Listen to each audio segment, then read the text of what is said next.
Getting on into our Bible study topic this evening, we're beginning lesson number 6, which deals with the promises to Abraham.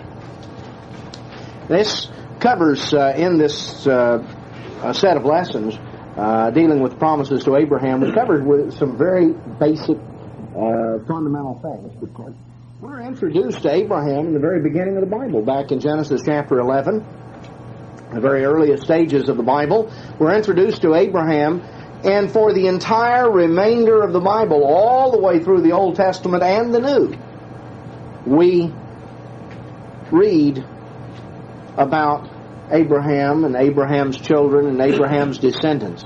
The rest of the Bible deals with the story of Abraham's family. Abraham's family physically and Abraham's spiritual family. We're told ultimately that unless we're counted as that if we're Christ, then we're Abraham's seed and heirs according to the promise. So even in terms of our inheritance as Christians, that it ties in with the promises to Abraham.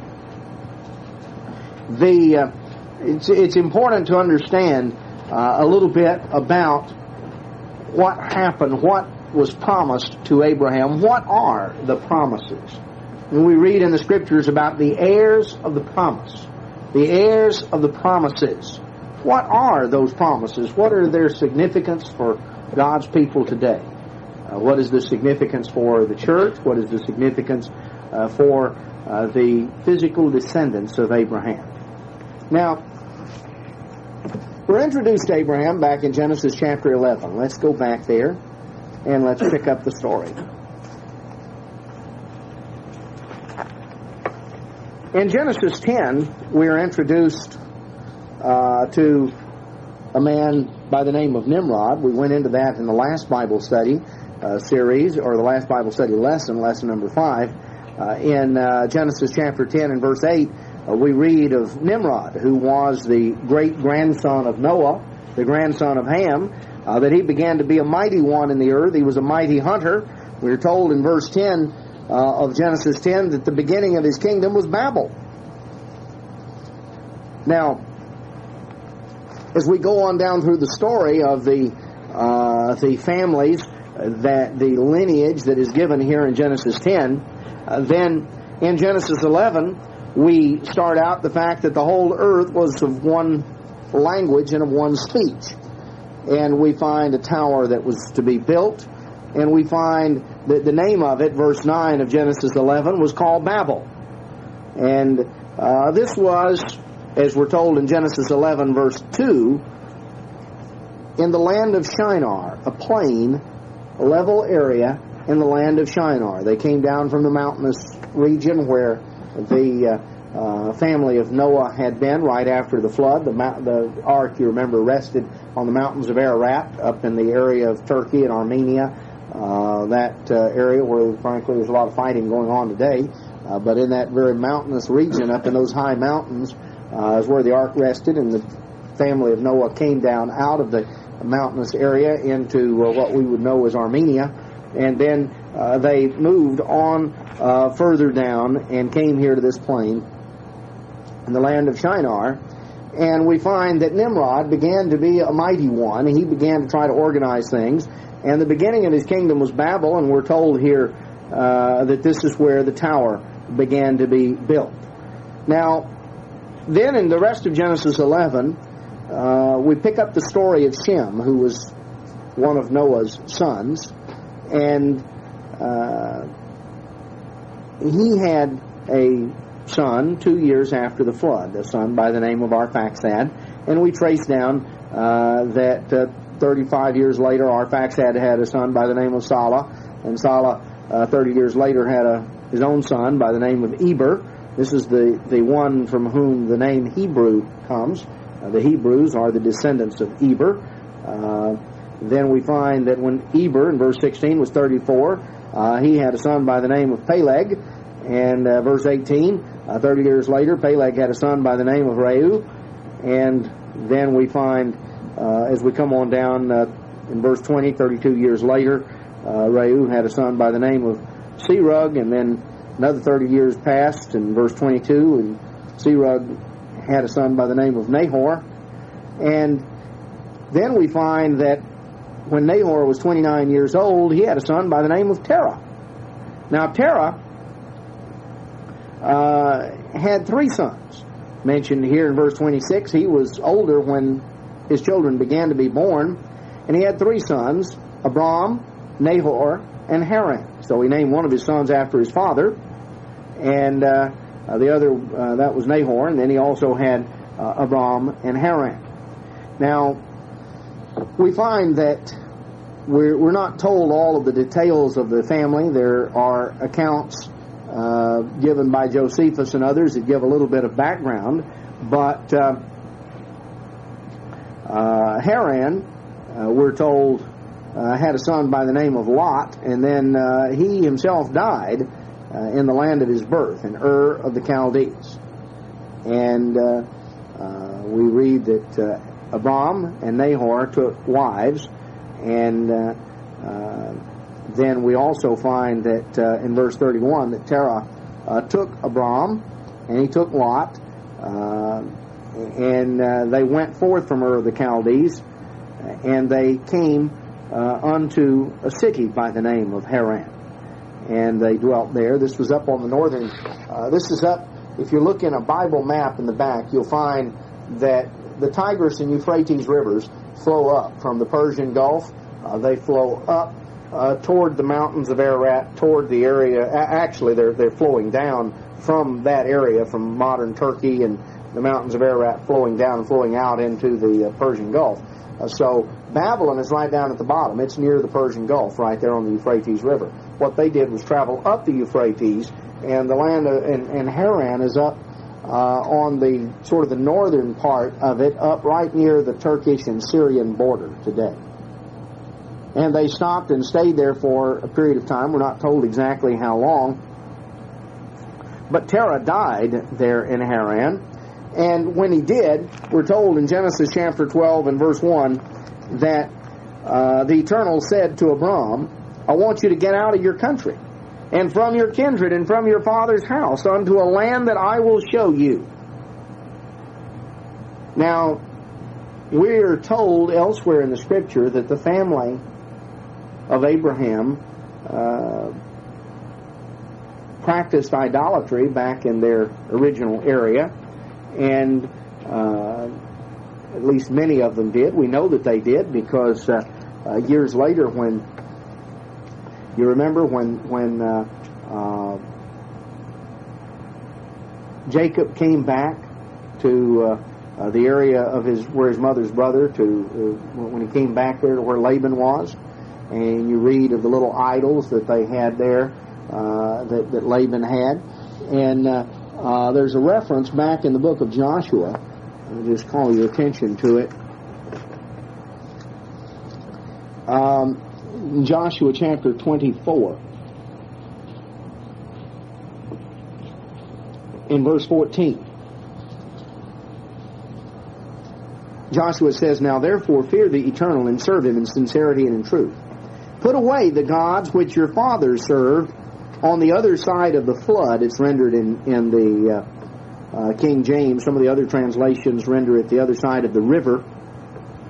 Most of the commentaries will bring out that it's talking about beyond the Euphrates.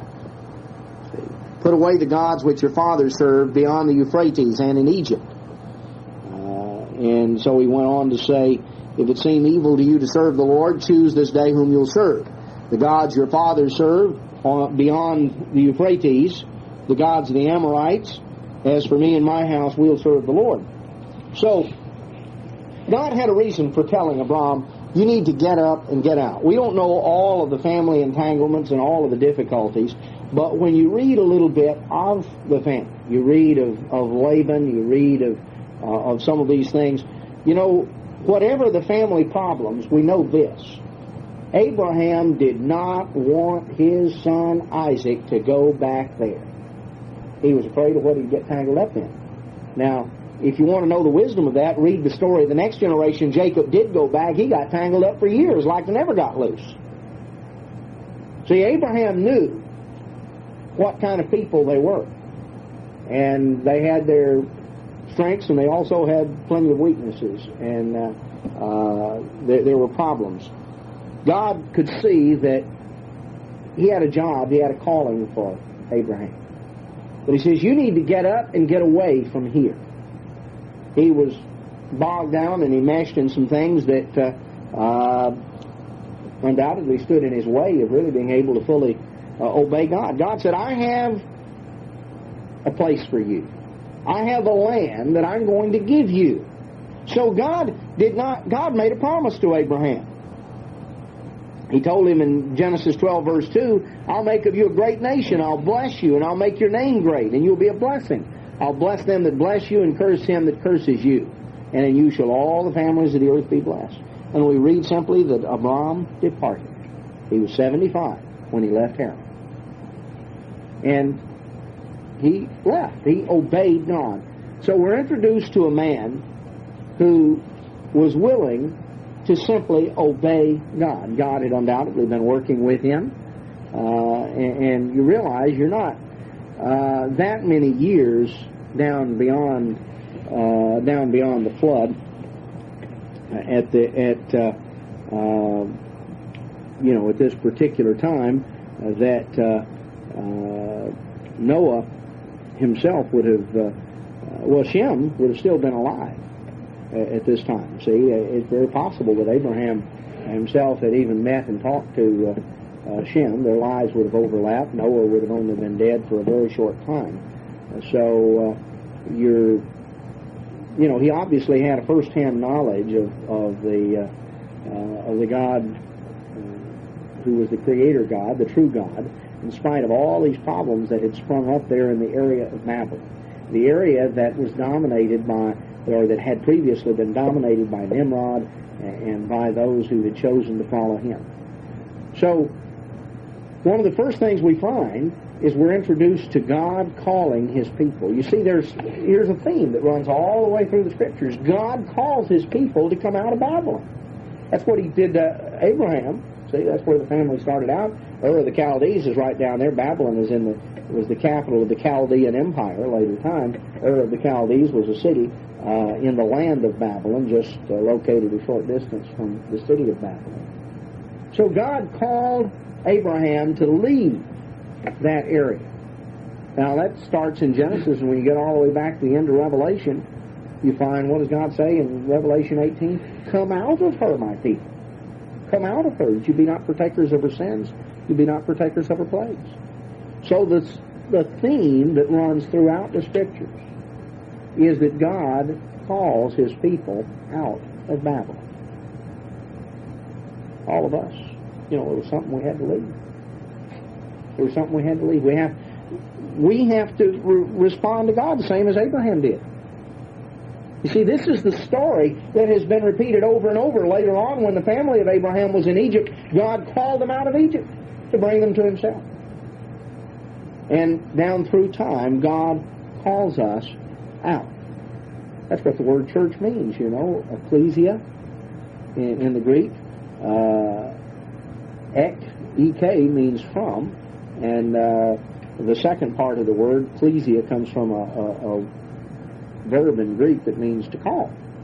So it means called from. That's what the church is. It's those who are called from. It's, most people think they know what a church is. Well, it's a building somewhere. And that's not what a church is by a biblical definition. It's God's people that have been called from. Called from what? Called out of the world. God started with Abraham, and he called him out of Babylon. And when he ends up in Revelation 18, he says, come out of her, my people. So Abraham was told to come, and God said, I have something in mind for you. I have some promises to make to you. I have something I'm going to do for you and your descendants. And we're told simply that Abraham got up and left. So immediately we see God called him, and he responded. He responded in faith. Isn't that what we all had to do? What God expects of us? You remember when you first began to hear the truth. And you had to make changes in your life. There were things you quit doing. There were things that we were called from. And we had to step out on faith. believing what God said. Abraham is called the father of the faithful because, you see, he was the one who set that example. God began to work through him. And he left, and he didn't, when you read through the story, you find that he didn't have perfect faith. And there were times that he made mistakes, and there were times that his faith weakened, or he rationalized and compromised some things. But God was working with him and dealing with him. So he responded in faith. Now,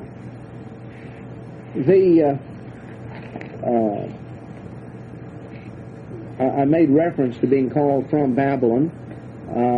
Let's just notice very briefly what we're told back in Acts 7, which is an account of Stephen's sermon that gives sort of a thumbnail sketch of the history of the Old Testament. And in Acts chapter 7 and verse 2, he said, "Men and brethren, fathers, hearken, the God of glory appeared unto our father Abraham when he was in Mesopotamia, before he dwelt in Haran." So we know that God began to deal with Abraham before he ever went to Haran. Now, he left Haran to go to the land of Canaan after his father's death. But before that, God had begun to deal with him. He appeared unto him when he was in Mesopotamia, before he dwelt in Haran.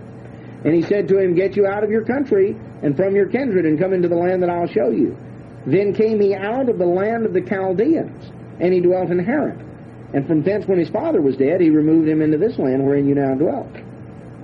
So God began to work with Abraham when he was still living in the land of the Chaldeans. And he responded, and he went part way. Now, we're not told exactly what happened. Why didn't he go all the way when he was first called? What happened? What the circumstances were? How long did he stay in Haran? We don't really know.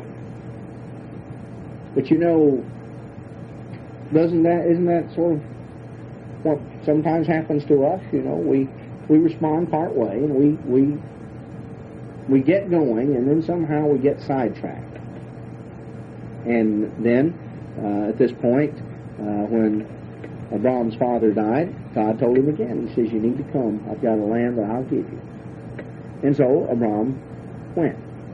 Now, this is the land of the Chaldeans, which is equated with Babylon. I think it's important for us to understand that, just to realize that there is a parallel in that sense to our calling and to being called out of Babylon. In Isaiah 13:19, it talks about Babylon, the glory of kingdoms, the beauty of the Chaldees' excellency. You see, Babylon was the center point of the Chaldeans. It was the place in which they took pride. It was their capital. It mentions the same thing in Jeremiah chapter 50 and verse 1. The word that the Lord spoke against Babylon and against the land of the Chaldeans. So when we read in Acts 7 that Abraham was called to leave the land of the Chaldeans, that was the land of Babylon. God called him out. Now, God had something in mind for him when he called him out. He told him, as we've read, that he would become a great nation. He'd make his name great. He'd be a blessing. Those who blessed him would be blessed. Those who cursed him would be cursed. And that all the families of the earth would be blessed through Abraham, or Abram as he was at that time. Now you realize Abram was 75 years old when he finally left Haran, and he had no children. He had no children, and yet God called him, and he went out. And yet, when he got to the place that God told him to go to, the land of Canaan, we're told in verse 6, he passed through the land unto the place of Shechem, unto the plain of Moreh, and the Canaanite was then in the land. And the Lord appeared and said, unto your seed will I give this land. And he there built an altar. And we're told he journeyed on, verse 9, going on still toward the south. But you see, God offered him a land. When he got there, he found out the Canaanite was still in the land. You know, sometimes there are details God doesn't reveal to us when we start out. If God told us everything we were going to encounter on the way, we probably never started. You know, a lot of things we go through. God tells us what we need to know. What Abraham needed to know was get up, leave where you are, go to where I'll show you, and I'll bless you. That was all he needed to know. And when he got there, he found out there was somebody already living there. And nobody had served the eviction notice on him. You know, the Canaanite was then in the land. And in fact, we're told, Stephen made the point in his sermon in Acts 7, verse 5, speaking of Abraham, he gave him none inheritance in it, no, not so much as to set his foot on. Yet he promised him that he would give it to him for a possession and to his seed after him, when as yet he had no child. So God promised him a land, promised that he would make of him a great nation, promised that he would give this land to his descendants. And here's Abraham, he's 75 years old, and he doesn't have any descendants. So it was an issue of faith. God made a promise to it. And yet, he didn't receive any of that land. And you know what? He still hasn't. What we're told in Hebrews chapter 11. Hebrews chapter 11. In verse 4, we're told that by faith Abel offered to God a more excellent sacrifice. In verse 5, that Enoch was translated. And verse 7, that Noah was warned of God. And by faith, verse 8, Abraham, when he was called to go out to a place he would after receive for an inheritance, obeyed. He went out. And we're told, coming on down in verse 13, these all died in faith, not having received the promises, but having seen them afar off, were persuaded of them and embraced them and confessed they were strangers and pilgrims on the earth. They died in faith. They have not received the promises. So that's an important concept to understand, that God made these promises, and yet Abraham and his family have not yet received them. So the promises obviously reach on beyond that time and that day. As we come on through the story here, we find that in chapter 13, when Abram came up out of Egypt and his wife and all that he had, and Lot with him into the south, he was very rich, and they came there, and there began to be some difficulty, and there was strife, verse 7. And verse 8, Abram said to Lot, let there be no strife, I pray you, between me and you and your herdsmen and my herdsmen. The whole land is here. And he says, if you take the left hand, I'll go to the right, and if you go to the right, I'll go to the left. So he was here around the area of Bethel. Bethel is near Jerusalem, probably no more than 12 or 15 miles from Jerusalem. And Abram is standing there, and he offers him either the east or the west. What Lot sees as he stands there on the mountain, verse 10, was neither the east or the west. What he saw was the plain of Jordan. You know, he could go north, he could go south, he could go a lot of places. What he saw was the plain of Jordan,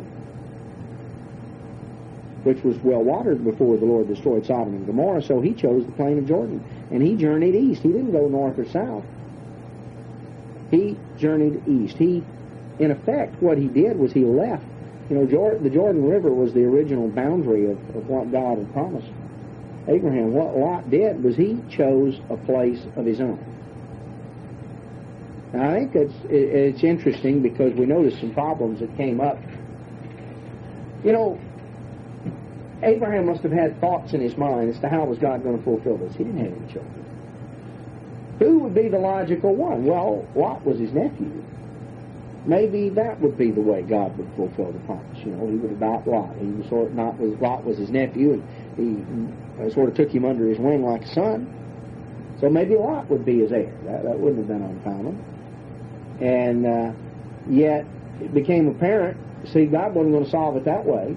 Lot chose a place that looked good to him, not the place that God had told Abraham he would give him for a possession. Lot said, no, I want the plain of Jordan. And so he left and went over there, moved in next to Sodom, and found himself in a whole peck of trouble. So Lot chose the plain of Jordan. And verse 12, that's contrasted with the fact that Abram dwelled in the land of Canaan. He stayed in the land that God had promised him. Lot dwelled in the cities of the plain. He moved out, he left the land of Canaan and went across the river and dwelt there in the cities of the plain. Pitched his tent toward Sodom. So he got as close as he could. Would that be the reason when you choose for yourself you get in trouble? That's a good example of it. You see, God is the one, God tells us to choose, but He sets before us the choices that He wants us to make. He told ancient Israel, He said, I set before you life and death, good and evil, choose life. He told them to choose something that was good. Lot chose what looked good to him, not what God had said. See, God said, I'm bringing you down to this land and I'm going to give you this land. They come down here to Bethel, which is sort of a halfway spot. And Abraham said, look, you want to go this direction? I'll go that direction. You want to go that direction? I'll go this direction. Lot looked at it and he said, I think I want that spot over there. That looks pretty good. I'll just go over there. I'll just move over there. So he took himself. And Lot ran into nothing but trouble after that. He took the area that he thought looked best. He was not, he had some lessons to learn. So, right afterward, Lot left. Abraham must have been sort of disappointed.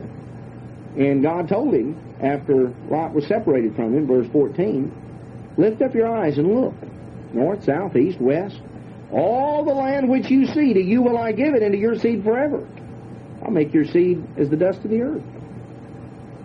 Rise, walk through the land, the length of it and the breadth of it, I'll give it to you. So, God encouraged him, and he said, look, don't worry about that. I'll take care of you. I'm going to give you this land. Well, a little while later, we find out that there was this coalition of kings that invaded and came down there and made war against the king of Sodom. And it describes that here in chapter 14, and how all the people of the cities of the plain were taken captive, including Lot. Now, that should have been a lesson to Lot, that he had found himself in a spot that wasn't a real good spot. But Abraham heard about it, and he went out and rescued him, and God had mercy, and Abraham rescued him, brought him back. We find that he met Melchizedek here in verse 18, and tithed to him. We've already gone through about Melchizedek. So, we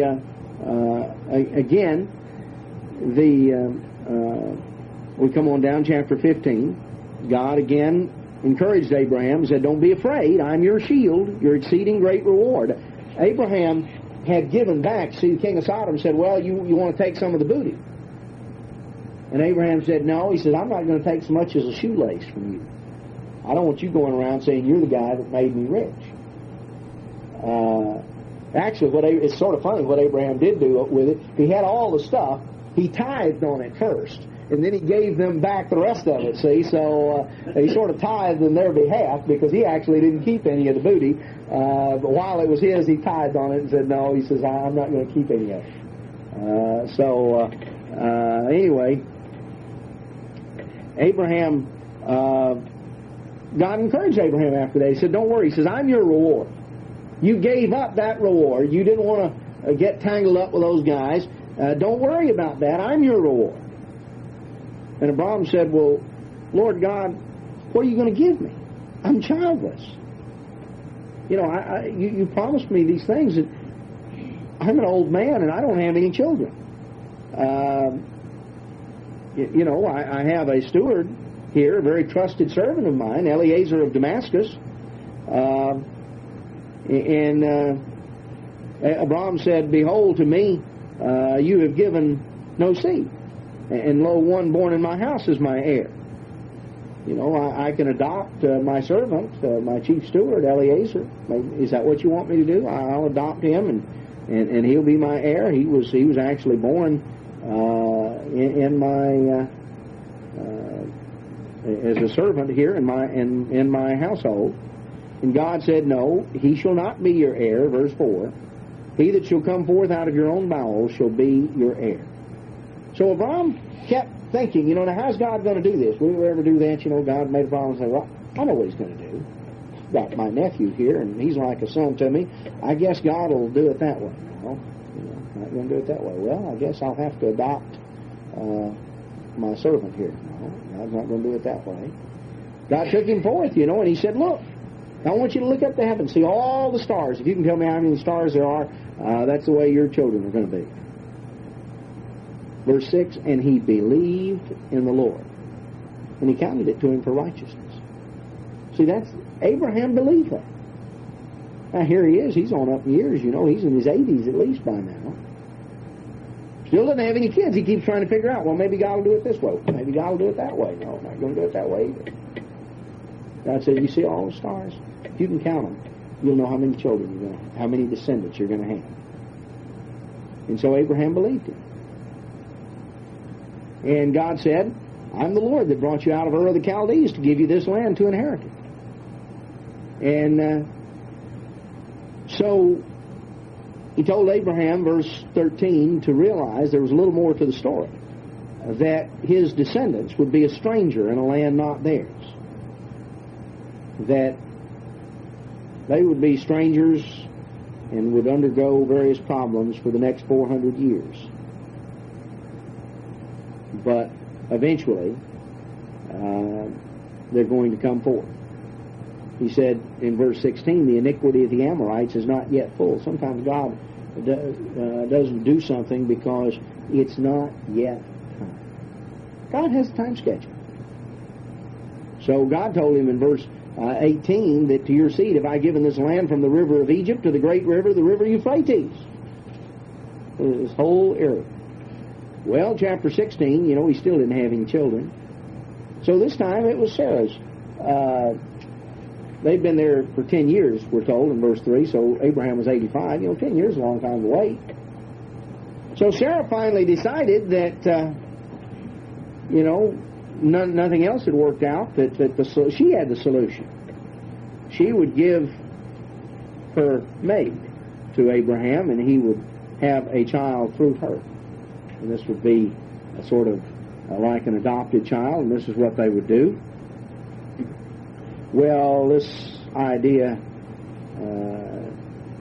you know, didn't take Sarah too long to figure out this was not the solution. And, you know, as soon as Hagar was pregnant, there began to be problems between her and Sarah. And Sarah,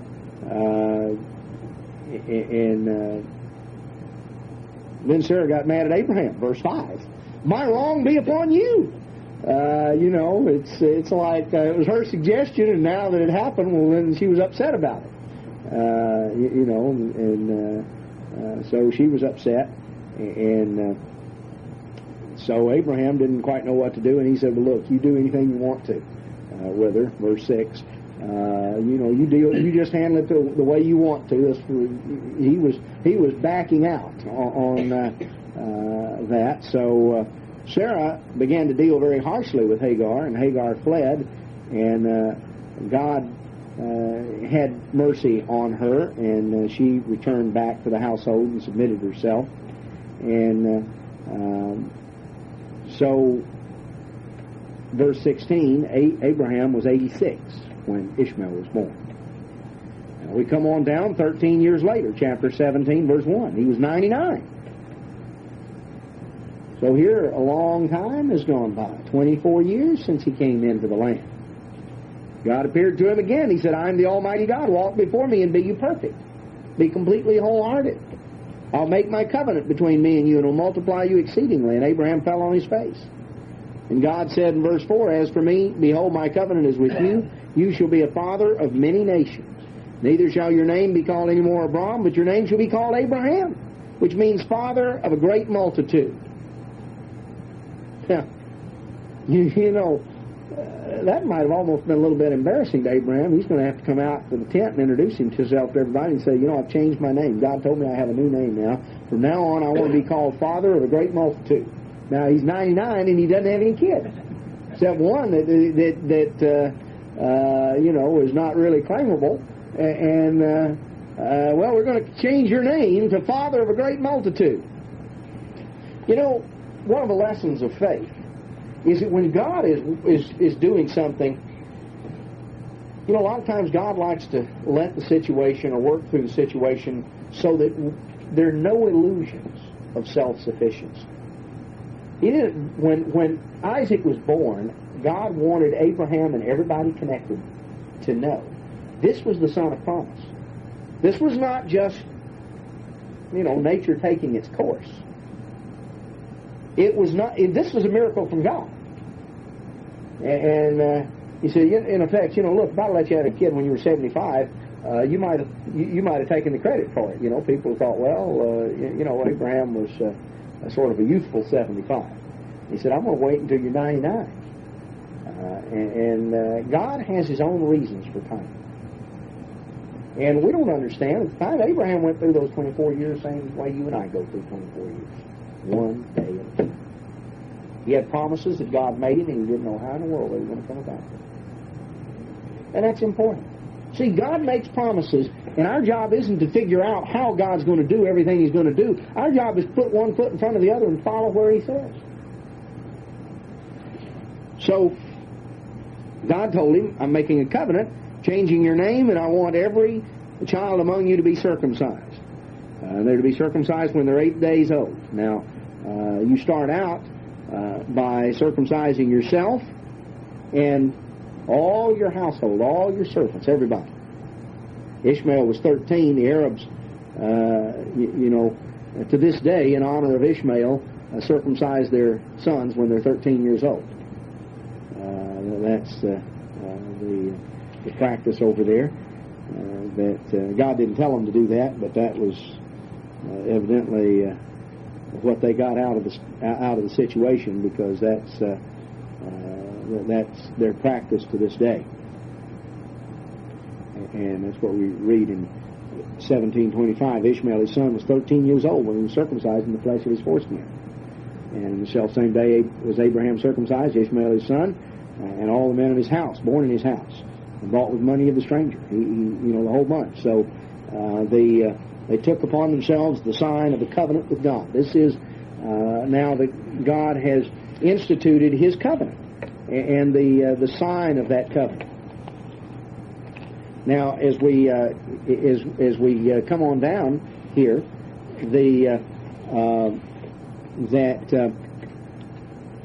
we find that God appeared to him in chapter 18 in the plains of Mamre, and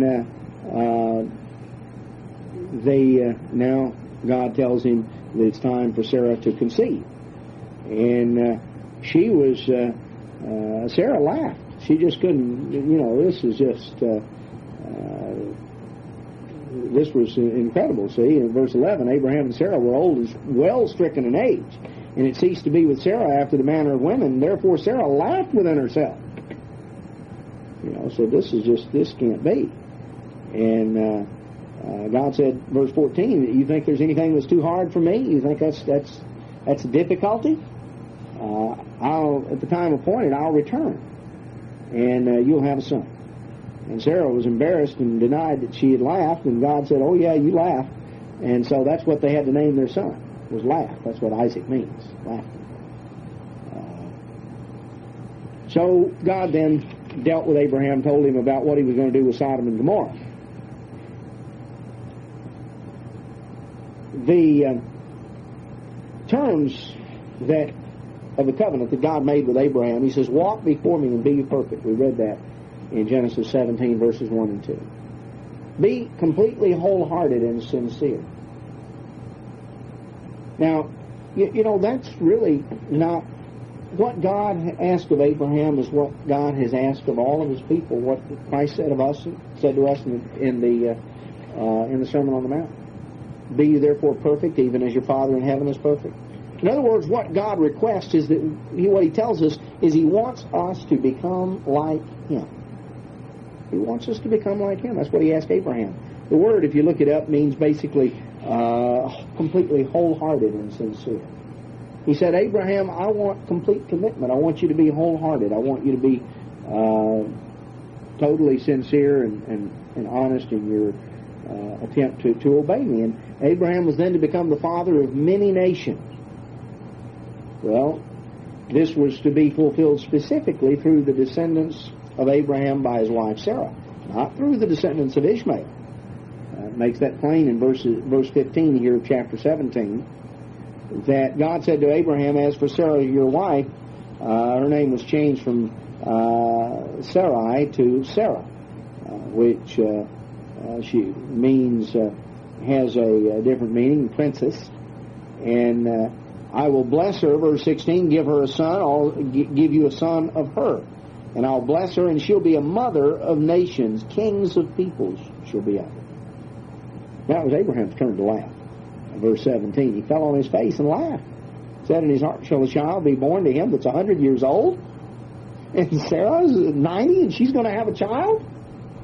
That's just, he was, just thought that was just incredible. And so it was God's purpose that the descendants of promise be through Abraham and Sarah. Now, as you come on back through the story, in chapter 22, we find that God tested Abraham's total commitment to Him. Tested that commitment that we read here in Genesis chapter 22. That God tested Abraham in chapter 22 and verse 1. And told him to take his son, to take Isaac, whom he loved, go to the land of Moriah and offer him for a burnt offering. And we read that Abraham rose up early in the morning, and he went. And he came there to the land of Moriah, and took Isaac and went there to worship. And Abraham didn't know how God was going to solve the problem, but he knew that He would. In chapter 22, verse 8, he said, my son, God will provide Himself a lamb for a burnt offering. So they went on together, and came right down to the point of Abraham going to have to slay Isaac. And he was told in verse 12, an angel called out and said, lay not your hand upon the lad, neither do you anything to him, for now I know that you fear God, seeing that you have not withheld your son, your only son. And so God then said, called to him out of heaven the second time and said, verse 16, I have sworn by myself that because you've done this thing, have not withheld your son, your only son, in blessing I'll bless you, and multiplying I'll multiply your seed as the stars of the heaven, as the sand on the seashore. Your seed shall possess the gate of his enemies, and in your seed shall all the nations of the earth be blessed, because you have obeyed my voice. So God at this point made the covenant to Abraham unconditional. Abraham was, this demonstrated he was totally yielded to what God said, and God said that the terms of the covenant with Abraham were met, and the promises were unconditional. So he said, by myself have I sworn it, because you have met the test. I see now that you're absolutely, totally wholehearted and committed, that there are no limits to your obedience to me. And so now I'm going to bless you. So the promises were made here, were spelled out in more detail. As we come on over in chapter 26, we find that God reconfirmed those promises to Isaac. He told Isaac in chapter 26 of Genesis, verse 3, sojourn in this land, and I will be with you and will bless you. unto you and to your seed. I will give all these countries. I'll perform the oath which I swore to Abraham your father. I'll make your seed to multiply as the stars of heaven. I'll give your seed all these countries, and in your seed shall all the nations of the earth be blessed. Because that Abraham obeyed my voice, kept my charge, my commandments, my statutes, and my laws. So God reconfirmed the promise to Isaac, and He reconfirmed the promise to him on the basis of Abraham's obedience. And that's important to understand. The promises had been made unconditional to Abraham. They were going to be fulfilled. The promises were later reconfirmed to Isaac's younger son, Jacob. Read of that in Genesis chapter 28. Isaac called Jacob and blessed him, charged him, said, don't take a wife of the daughters of Canaan. Go to Padan Aram, to the house of Bethuel, your mother's father, and take you a wife from thence of the daughters of Laban. God Almighty bless you, make you fruitful, multiply you, you may be a multitude of people. Give to you the blessing of Abraham, to you and to your seed with you, that you may inherit the land wherein you're a stranger, which God gave to Abraham, and He sent away Jacob. You see, now it's important to understand the family of Abraham was living in a strange country. They were strangers. They were foreigners in the land where they lived. And so what you see is that they sent back to the place from whence they came to get wives. It was important, and Jacob can realize that they maintained their identity and not just simply lose that identity. It was the family of Abraham back there. Everybody was idolaters. So was the family of Abraham back there. We've already seen some of that. And you find, when Jacob went back, they brought little idols with them. Jacob himself didn't, but some of the family did. His wives did. And the point being that they recognized the importance of maintaining their identity. God was in the process of building a nation. And so the promises were to be passed on through Abraham, Isaac, and Jacob. Now, things are getting off to a slow start. God promised him his descendants would be like the stars of the heavens. And now here we are in the third generation. He started out, Abraham had one son and Isaac had two. And God told Isaac, okay, Esau, that doesn't count. So really you're back to one again. So you got Jacob.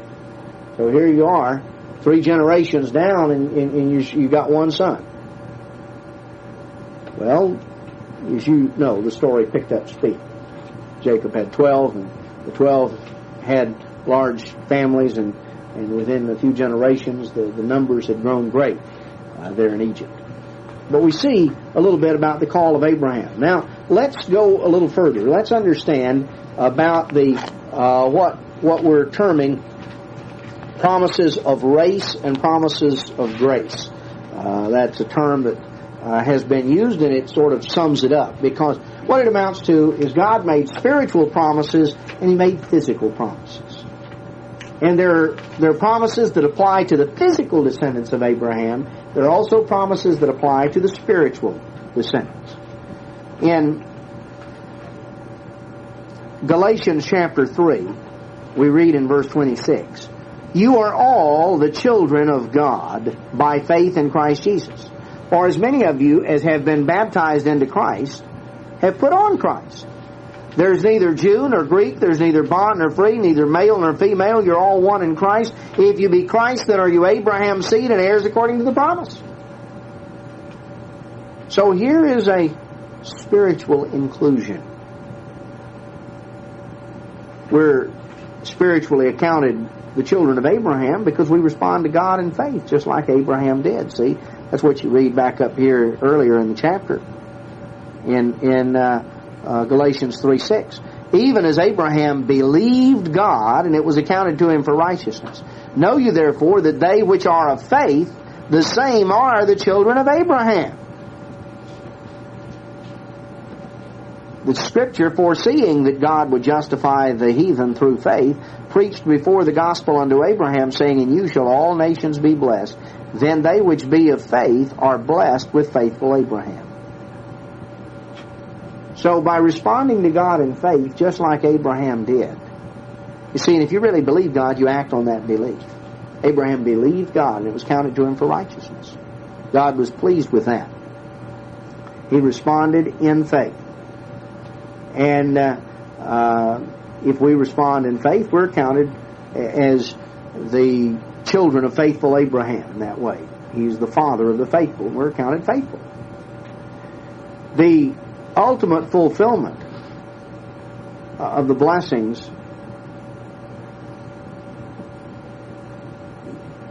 what we find comes, well, let's notice down here in Galatians 3, verse 16. To Abraham and his seed were the promises made. He says not, and to seeds as of many, but as of one, and to your seed, which is Christ. So the ultimate fulfillment of the blessings were what was revealed from God through Christ. See, the Messiah was to come from Abraham. And God made these promises, and it ultimately can reach out and include all people. But it ultimately, all people who inherit in the family of God, who inherit in the kingdom of God, do so because they're counted as the children of Abraham. But what we find is that in terms of these spiritual blessings and benefits, that all the physical descendants of Abraham aren't necessarily the spiritual descendants of Abraham. You remember the account back in John chapter 8?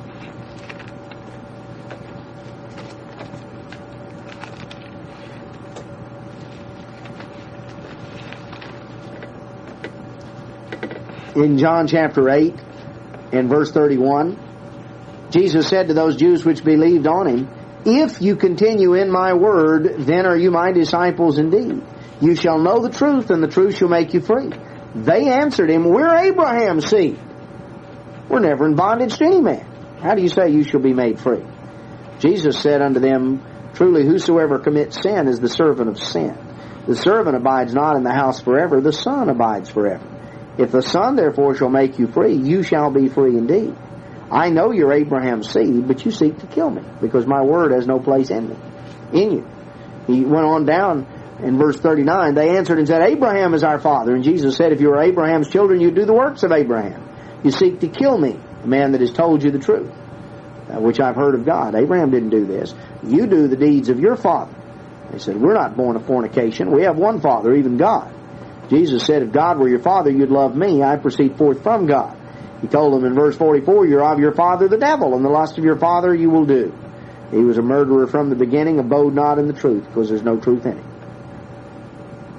So, what we find is that just because someone is physically a descendant of Abraham doesn't mean he's accounted as spiritually a descendant of Abraham. Now, what does the promise to Abraham, what did it ultimately include? Well, in Romans chapter 4 and verse 13, the promise that he should be the heir of the world was not to Abraham or his seed through the law, but through the righteousness of faith. This is speaking here, if you go into it in Romans chapter 4, the subject under discussion is circumcision. And you see, this is a fundamental thing. God didn't make the promise to Abraham. Abraham didn't earn it by being circumcised. See, it's Abraham. The Jews had gotten things twisted around. They said, well, if you're not circumcised, you're outside the covenant of promise. You can't have a relationship with God.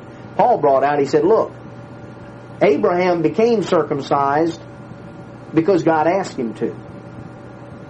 Abraham had a relationship with God before he was circumcised. And because he had the relationship with God and he believed God, he did what God told him to do. Circumcision didn't earn him anything. It was a response to God's request. Now, the promise was defined as what? Romans 4:13, the promise that he should be the heir of the world. Abraham was to inherit the world. Everything. So the promise was expanded out. And when you go back to Matthew, in the Sermon on the Mount, Matthew chapter 5, Verse 5, blessed are the meek, for they shall inherit the earth. Now, if Abraham's going to be the heir of the world, if he's going to, the promise is that he's going to inherit the whole world. And yet we're told the meek are going to inherit the earth. Well, what does that mean? You see, they were Abraham and his descendants. There's obviously a spiritual aspect of this. Those who are spiritually Abraham's children. Because how long was Abraham's possession to last? Notice what we're told in Genesis chapter 17.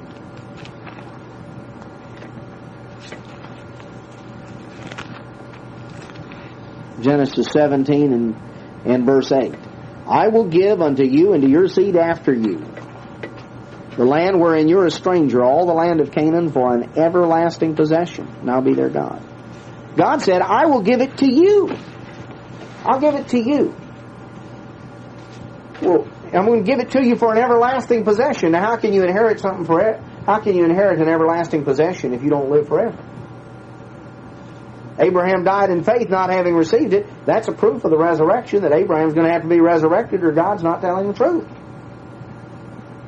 He was promised that he would inherit it and his seed, and that it would be an everlasting possession. And Abraham died in faith, not having yet received the promise. That's proof Abraham's going to be resurrected and he's going to inherit it. And an everlasting inheritance presupposes the possession of eternal life. So we're looking here, there's obviously an aspect of what we could term grace. God's unmerited favor that God chose to make a promise to Abraham and to his descendants. And if you're Christ, you're Abraham's seed and heirs according to the promise. And this includes ultimately the possession of the whole world. And it's based on being spiritually a child of Abraham, which means one who follows the way of faith. Because Abraham set an example of faith. God told him, get up, get out of Canaan, or of the land of the Chaldeans. Get up, get out of this area. And he did. Abraham responded to God. Obedience is based upon faith.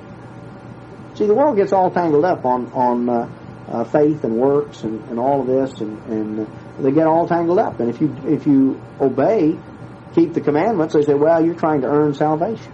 Well, no. Why don't they? They tell you that if you keep the Sabbath, well, you're just trying to earn salvation. Well, they go down and tell a guy who if they find out that you don't kill people, they say, well, you mean you're just trying to earn your salvation. You're not breaking you're just trying. You think you can keep the sixth commandment and not kill, and that's earning salvation. Well, no. Obedience is the result of faith. Real obedience from the heart. If you really believe God, you'll act on what He says. If somebody came in and told us the house was on fire, if we believed it, we'd get up and leave. If you really believe something, you act on it. If you don't act on it, you obviously don't believe it very much. Somebody tells you the house is on fire, and you sit there and say, I think I'll have a second cup of coffee. It's obvious you don't take them very seriously. If you shouldn't keep the commandments, why would Christ say them? If you want to end the life. Very good point. There may be somebody you want to ask that question to. Ask my friend, Mr. Rice. This is the answer. I know. Well, Abraham kept them, and if we want to be accounted as if we're Christ, we're to be Abraham's seed and heirs according to the promise. God told Isaac, He said, that's right. He told him back there in Genesis 26:5, because Abraham obeyed my voice, kept my commandments, my statutes, my charge. Because he did all these things, you see. Abraham, that was the way Abraham responded to God's command, walk before me and be perfect. Abraham, I want you to become just like me. And Abraham tried with his whole heart. He didn't do a perfect job as we think of perfect. But he tried. His heart was in it. He really sought to obey God from the heart. And God appreciated and valued that. Abraham loved God. He believed God. And he tried to act on that belief. So there is a spiritual aspect that comes in.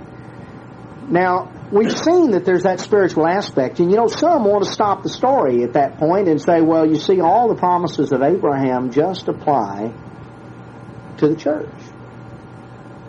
Well, there's more to the story than that.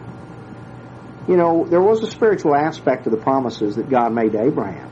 The promise of grace that was to be fulfilled through the one seed, through Christ. Was there also a physical aspect that applied to many seed that would be Abraham's literal descendants? Well, let's notice a couple of sections. Let's go back and see if there's a physical aspect. We've seen clearly there's a spiritual. What about in Genesis 22? Genesis 22, verse 17. In blessing I'll bless you, and in multiplying I'll multiply your seed as the stars of heaven and as the sand upon the seashore, and your seed shall possess the gate of his enemies. Oh, so here we're talking about a multiple seed. We're not talking about one seed, Christ.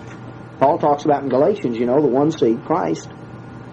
That's right, that was part of it, but back here in Genesis 22:17, we're talking about seed that were to be multiplied.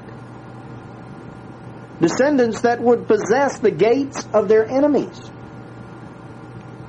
Now, that doesn't apply. Has the church ever possessed the gates of its enemies? Did Christ somehow, when he was on earth as a human being, did he possess the gates of his enemies? Well, that was a descendant made to the multiple seed. Notice on over a few pages in Genesis 27.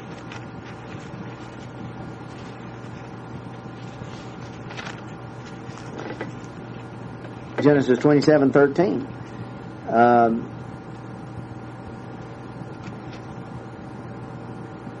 Excuse me. 27:28. I caught the wrong thing here. Coming on down. Notice the promise that Isaac made to Jacob. Genesis 27:28. Therefore God give you the dew of heaven, and the fatness of the earth, and plenty of corn and wine. Let people serve you, and nations bow down to you. Be Lord over your brethren, and let your mother's sons bow down to you. Cursed be everyone that curses you, and blessed be he that blesses you. Now these are physical blessings. Blessings of agricultural store, blessings of weather, the fatness of the earth, plenty of corn and wine, a ruling people, a people that would establish great empires, that would rule over other nations. So what do we find? They're also, just as there's a spiritual element to the promises that God made Abraham, and there's a spiritual application to those who are Abraham's spiritual offspring. They follow Abraham's example. There were also physical blessings. Now, God expanded the promises to Abraham's grandson Jacob by telling him that his descendants would spread abroad. Let's notice on over Genesis 28. See, God had promised Abraham the land of Canaan, but notice what he tells Jacob, Abraham's grandson. Verse 13 of chapter 28. The Lord stood above and said, I am the God of Abraham your father, and the God of Isaac. The land whereon you lie, to you will I give it, and to your seed, and your seed shall be as the dust of the earth. And you shall spread abroad to the west, to the east, to the north, and to the south, and in you and in your seed shall all the families of the earth be blessed. So the family of Jacob was to spread out in every direction from the land of Canaan. They were obviously to have worldwide impact. All nations would be blessed through them. So the impact of the promises was to reach way beyond the Middle East. Now, notice a few other details that Jacob had revealed to him in Genesis chapter 35.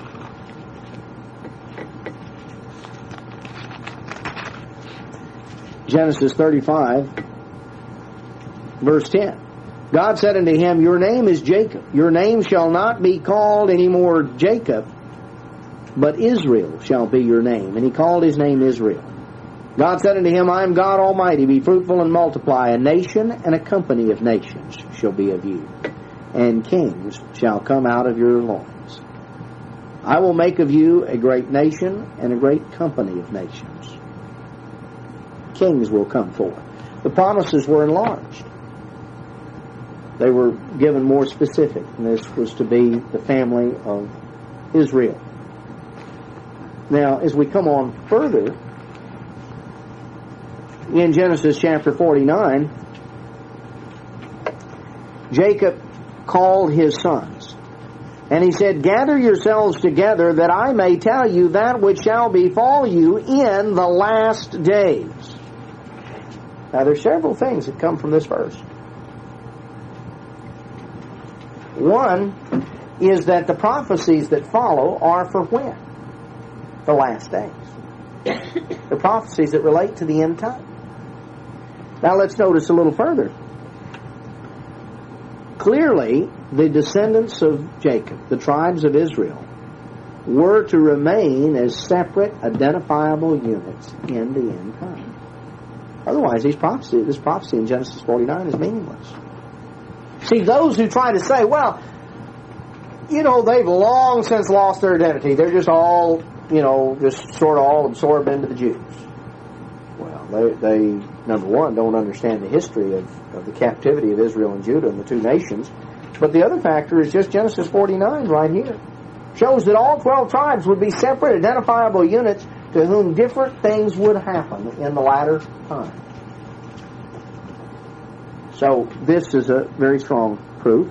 We could read and could go down through here that as to what would happen. There's some things that we're going to go through in the next set of Bible studies in this going through about the birthright blessings, the scepter promise, the things they had for modern Israel. But there's so many things that are brought out here in Genesis 49. We will go through them at a later time. But might just call your attention, Genesis 49:22, to what it says about Joseph, one of the sons of Jacob.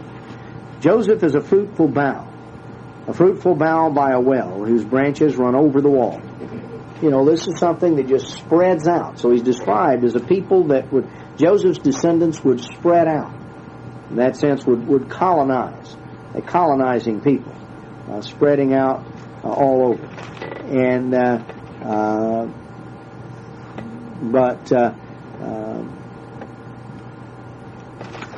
so it says in verse 23, the archers have sorely grieved him and shot at him and hated him, but his bow abode in strength, and the arms of his hands were made strong by the hands of the mighty God of Jacob. From thence is the shepherd, the stone of Israel, even the God of your father, who shall help you, and by the Almighty, who will bless you with the blessings of heaven above, blessings of the deep that lie under, blessings of the breast and of the womb. The blessings of your fathers have prevailed above the blessings of my progenitors unto the utmost bound of the everlasting hills. They shall be on the head of Joseph, and the crown of the head of him that was separate, or that was prince among his brethren. So the birthright blessings that come right down through Abraham and Isaac and Jacob and Joseph, we find that there is both an aspect, a spiritual aspect, the aspect that we might term the promises of grace, the promises of God's unmerited pardon and favor, the promises that relate to those who are the spiritual offspring of Abraham, those who are the children of faith. But just as there are promises that relate to that, so also are there promises that are physical in their nature, that relate to the physical descendants of Abraham, that relate to agricultural bounty, that relate to controlling the strategic gates of the enemies. You know what a gate is? A gate is the means of entrance and exit. That's the way you come in and go out. To control the gates of the enemies, or to control the means by which everyone has to come in and go out. And you look back at World War II, one of the major factors was that between the United States and Britain, all the strategic gates all over the world, the means by which everybody had to enter and exit, were controlled by the American and the British. If you wanted to get from the Atlantic to the Pacific, how did you do it? Well, you had to go sail through the Panama Canal. The United States controlled that. Or you could sail around down the tip of South America. The British controlled that because that's what the Falkland Islands did. You had to sail right down there by the Falklands. So if you wanted to get from the Atlantic to the Pacific, you had to go through one of two checkpoints, either controlled by the British or the Americans. If you wanted to go from the Atlantic into the Mediterranean, you had to go through the Straits of Gibraltar. And the British controlled the Straits of Gibraltar. And if you were in the Mediterranean and wanted to get out, going down into the Indian Ocean, going down somewhere, if you wanted to get out on the other end, you had to go through the Suez Canal. And the British controlled that. That took you down to the Red Sea. And if you wanted to get out of the bottom of the Red Sea, you had to go through the Straits of Aden, which, again, the British controlled.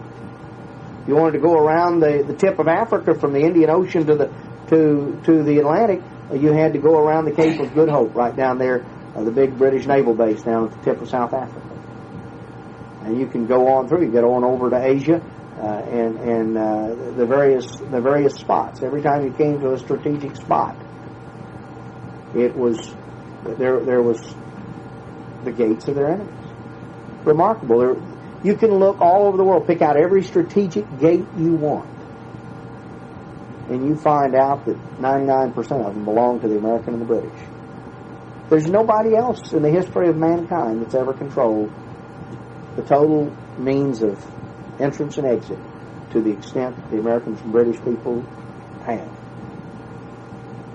So there are remarkable things, remarkable proofs. We're going to continue on in this Bible study series next time. I'll pass out questions for next time. We'll go into the things that relate to the